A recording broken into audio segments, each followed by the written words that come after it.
చూస్తే అధ్యక్ష మాట్లాడితే ఎక్కడ అప్పు ఉంది 10 కోట్లు మేమేదో తప్పు చెప్పామని మాట్లాడుతున్నారు. మంత్రి గారు చాలా స్పష్టంగా చెప్పారు. నేను ఇప్పుడే చెప్తున్నా, మీరు చూస్తే అధ్యక్ష గవర్నమెంట్ డెట్ 4,38,728 కోట్లు. పబ్లిక్ అకౌంట్ లయబిలిటీస్ అంటే ఉద్యోగస్తుల డబ్బులు కూడా మొత్తం వీళ్ళు తీసుకొని వాడేసే పరిస్థితికి వచ్చారు. 80,914 కోట్లు. కార్పొరేషన్స్ డెట్ 2,48,677 కోట్లు. సివిల్ సప్లైస్లో అప్పు 36,000 కోట్లు. డ్యూ టు పవర్ సెక్టర్లో వాళ్ళకి ఇవ్వాల్సింది 34,267 కోట్లు.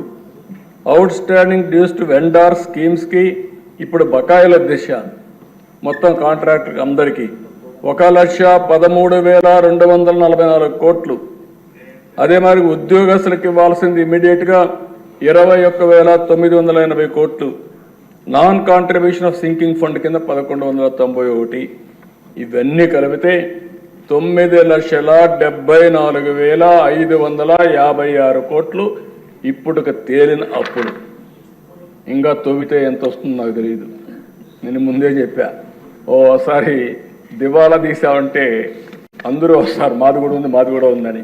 కానీ అది చెప్పడం లేదు కాబట్టి గుమ్మడంగా ఏం చేయాలో చేసే పరిస్థితికి వచ్చాం.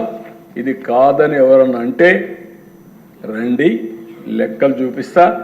ఆ లెక్కలు చూసిన తర్వాత గుంజీలు పెట్టిస్తా. ఆశ అనుకోవద్దండి, ప్రజా జీవితాన్ని దుర్వినియోగం చేయొద్దండి. పిల్ల చేస్తవద్దు. లెక్కలు లెక్కలే. ఈ లెక్కల్ని ఎవ్వరు ఏమీ చేయలేరు. గవర్నమెంట్ దగ్గర మీరు అకౌంట్ దాచిపెట్టారు. ఈరోజు మేము ఏది కూడా దాపరికం లేదు. అందుకే అన్ని జీవోల్ని ఆన్లైన్లో